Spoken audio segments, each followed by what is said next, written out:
Hello everyone, welcome back to the War Room, and I'm starting a new series called the Armory, and the objective behind this series is to show you games I already have in my collection that you may have never seen before, maybe you've never heard about them, or maybe you've heard about them and you just want to get a little bit more of a look. It's not supposed to be a review or a tutorial, it's just going over and introducing these games. And I want to introduce to you the one game that started it all for me, that got me interested in board gaming, and that is Founding Fathers. Now, there's two Founding Fathers. One is a game much like the Republic of Rome. However, this is not that one. This one's from Jolly Roger Games. This one is a card-driven game. Okay, and the objective behind this game is you're going to play one of the Founding Fathers of the Constitution, one of the penning fathers of the Constitution. There's Madison, there's Alexander Hamilton, a few others, and apologize, I'm a little under the weather. And the objective is to get enough points to call yourself the founding father of the Constitution, which historically was Madison. And this game here will be kind of a niche game for those of you who are foreign from the United States. You may not care about the Constitution. For those of you that are part of the Constitution, you may not care about that either. It's not a political game, as it is more of just a card strategy game. So let's get into this game. Let me tell you what it's about.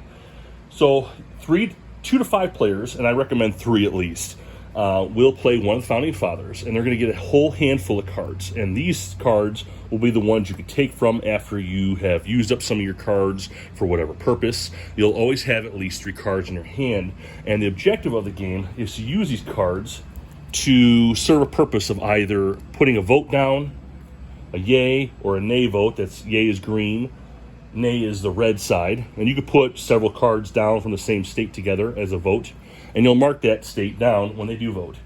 And there's 4 turns, so once all the votes are in, that turn is over with, and then you go into the end turn phase.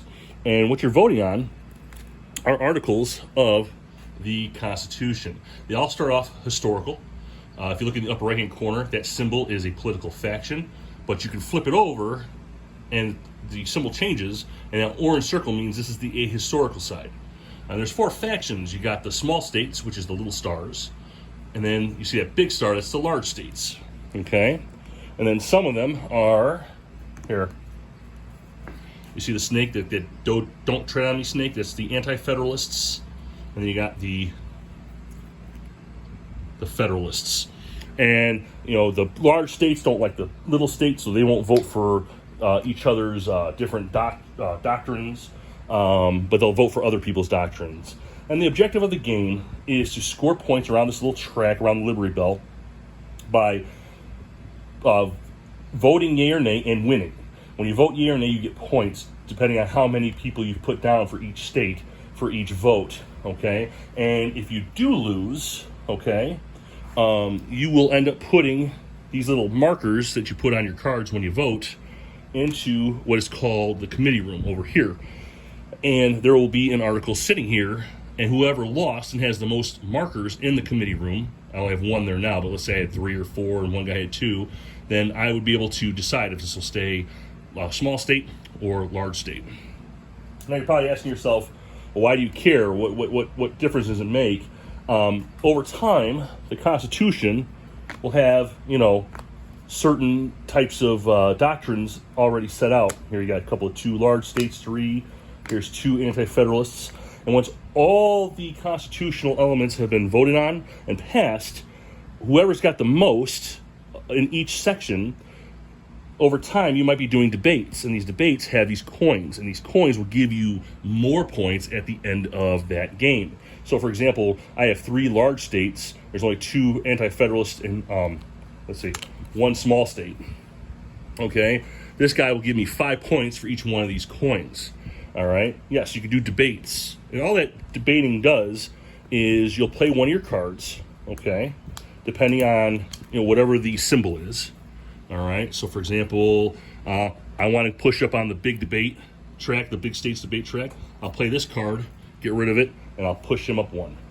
And as long as I'm leading in that particular track, I'll get one of those coins. So I'm hedging my bets that the large states will have the most documents at the end of the game. Okay? Yeah, no, it's very much a strategic card game. You can either play the card for the event, which might have a take that feature, or it might push back somebody's debate track, or it might remove somebody's marker from their votes. Because like I said, over time you might put a vote down there, and this marker just gives you credit, so you get points at the end of the turn. So you got cards that'll take that away. So while the vote stays, you won't get the points. Things like that. You can also use it to push up on the debate track, and there's also a wild card.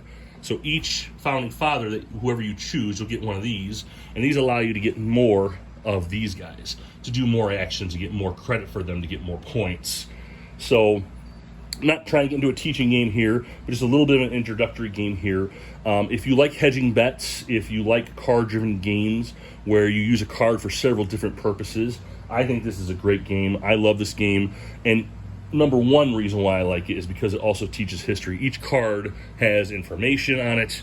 The rule book is mostly historical information. The actual board is designed after Independence Hall, which was where the Constitution was originally penned in, and it looks beautiful. It looks absolutely great. This game, to me, is very special, and I think that if you try it, you'll like it too. So this was my first game. This is what got me into gaming. Tell me your story. Tell me what got you into gaming. Let me know what happened. What turned you into a nerd like me? I want to know. You guys have a great day.